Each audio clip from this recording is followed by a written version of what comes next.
Hello everyone, আজকে আমি share করব চটজলদি একটা রেসিপি। যার জন্য আমি নিয়ে নিলাম হচ্ছে সুজি। আমি এখানে প্রথমে সুজি নিচ্ছি। সুজিটাকে আমি প্রথমে মিক্সিং জারের মধ্যে মিক্সিতেও নিয়ে এটাকে হচ্ছে একটু ভালো করে ফাইন পাউডার তৈরি করে নেব। এবারে সুজিটাকে একটা বাটির মধ্যে ঢেলে দিলাম।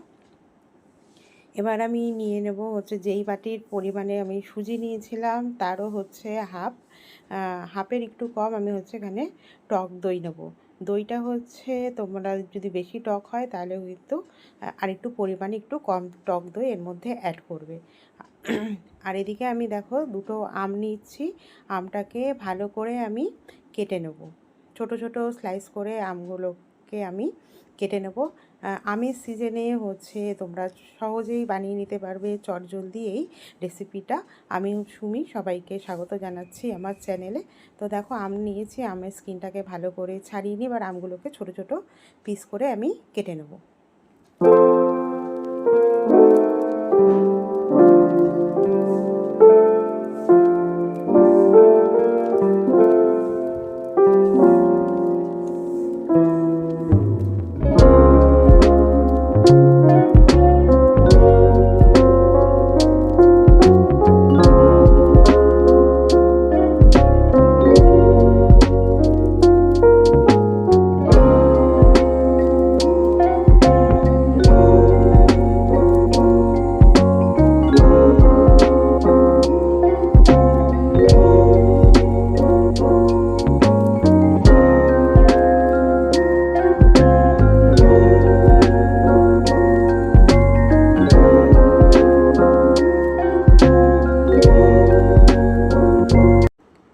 এবার আমগুলোকে আমি মিক্সির মধ্যে দিয়ে দিচ্ছি, আটিগুলো না, মানে খালি আমগুলোকে দিয়ে দিলাম।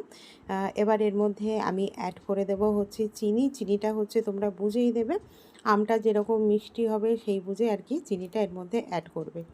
এবার এর মধ্যে চিনি দিয়ে দিলাম, আর সাথে হচ্ছে যে টক দইটা নিয়েছিলাম ওই টক দইটা এর মধ্যে। সব কিছু উপকরণ তোমরা একসাথে হচ্ছে মিক্সিং জারের মধ্যে দিয়ে কিন্তু করে নিতে পারো। আমার মিক্সিং জারটা যেহেতু ছোট, ওর জন্য আমি একটু আলাদা আলাদা করে করলাম।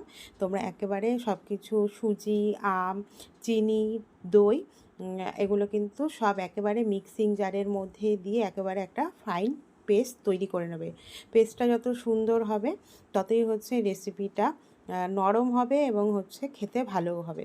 তো এই রেসিপিটা হচ্ছে ছোট থেকে বড় সবারই কিন্তু খুব প্রিয় একটা রেসিপি হবে। তোমরা কিন্তু সকালে জল খাবারে বা চায়ের সাথে বা এমনি সময় যে কোনো সময় তোমরা কিন্তু বা কোথাও ধরো একটু ঘুরতে গেলে চটজলদি এরকম করে বানিয়ে নিতে পারো। আমের সিজনে বাচ্চাকে স্কুলে টিফিনেও কিন্তু এভাবে দিয়ে দিতে পারো। বাচ্চারা ফল টল খেতে পছন্দ করে না, তো এইভাবে করে দেবে, বাচ্চারা দেখবে অনায়াসে খেয়ে নেবে। এবার দেখো এই ব্যাটারটাকে আমি ভালো করে ফেটিয়ে এটাকে হচ্ছে কিছুক্ষণ আমি রেস্টে রেখে দেবো। মিক্সিং জারের মধ্যে ভালো করে এই মিশ্রণটাকে একদম ফেটিয়ে নেবে তোমরা। আমার জারটা ছোটো ছিল বলে আমি একটু আলাদা আলাদা করেই ফাটিয়েছি, মানে মিক্স করেছি সব কিছু। এবার এটাকে 10 মিনিট মতন রেখে দেবো। দেখো ব্যাটারটা কতটা ঘন হয়েছে। এত ঘন ব্যাটারে তো আর হবে না, ওর জন্য আমি এর মধ্যে একটু পরিমাণ মতন জল ইউজ করব। ব্যাটারটা ভিজিয়ে রাখবে যাতে হচ্ছে সুজিগুলো ভালো করে ভিজে একদম সফট হয়ে যায়। এবার আমি এর মধ্যে, আমার কাছে খাবার সোডা ছিল না, তো আমি একটুখানি এখানে ইনো পাউডার দিয়ে দিলাম। তোমরা খাবার সোডা বা বেকিং সোডা খাবার সোডা বেকিং সোডা একই হয়, বেকিং পাউডার তোমরা চাইলে দিতেই পারো, মানে দিতে পারো না, দেবে। দিয়ে আর কি এবার মিশ্রণটাকে এবার ভালো করে ফ্যাটিয়ে নেবে। মিশ্রণটাকে বেকিং পাউডার বা বেকিং সোডা দেওয়ার পরে কিন্তু এটা বেশিক্ষণ রেখে দেবে না। এটা ভালো করে একটু ফেটিয়ে নিচ্ছি।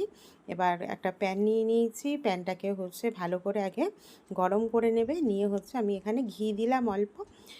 তোমরা চাইলে একদম তেল ছাড়া একদম অল্প করে করতে পারো। আমি ঘি দিয়ে করেছি, বা তোমরা বাটার দিয়েও কিন্তু জিনিসটাকে করে নিতে পারো, কিন্তু যেহেতু পাকা আমার মনে হয় ঘিটা দিলে ফ্লেভারটা ভালো আসবে। তো তোমরা ঘি দিয়েই করার চেষ্টা করো, আর যদি ঘি পছন্দ না করো তা বাটার বা সাদা তেল দিয়েও এটাকে করে দিতে পারো। ভালো করে প্যানটার মধ্যে অয়েল ব্রাশ করে নিলাম, একদম লো অয়েলেই ধরতে গেলে অয়েল নেই। এরকম দিয়ে এবার হচ্ছে ব্যাটারটাকে এর মধ্যে দিয়ে দেবো। ব্যাটারটাকে দিয়ে এবার এটাকে একটু হাতার সাহায্যে স্প্রেড করে দেবো। থিকনেসটা তোমরা বুঝবে, বেশি মোটাও করবে না আবার খুব বেশি পাতলাও করবে না। দিয়ে এবার এটাকে আস্তে আস্তে লো টু মিডিয়াম ফ্লেমে একটু সময় নিয়ে এটাকে কুক হতে দিতে হবে। কুক হয়ে গেছে নাকি বুঝবে কি করে, যে দেখবে একটা পাশ হয়ে মানে নিচটা যখন ভালোভাবে হয়ে যাবে না, উপরটা এমনি এমনি ড্রাই হয়ে যাবে, মানে কাঁচা থাকবে না, দেখলেই তোমরা বুঝতে পারবে। এবার আমি এটা ঢাকা দিয়ে করেছি, তোমরা ঢাকা ছাড়াও করতে পারো, আমি ঢাকা দিয়ে দিলাম যাতে একটু তাড়াতাড়ি আর কি হয়ে যায়। তো দেখো, দেখেই বুঝতে পারছো যে একটা পাশ কিন্তু উপরের পাশটা পুরো ভালোভাবে শুকিয়ে গেছে। এবার এটাকে এখান প্যানের থেকে তুলে নাও, তুলে নিলেই রেডি হয়ে যাবে আমাদের ম্যাঙ্গো প্যানকেক।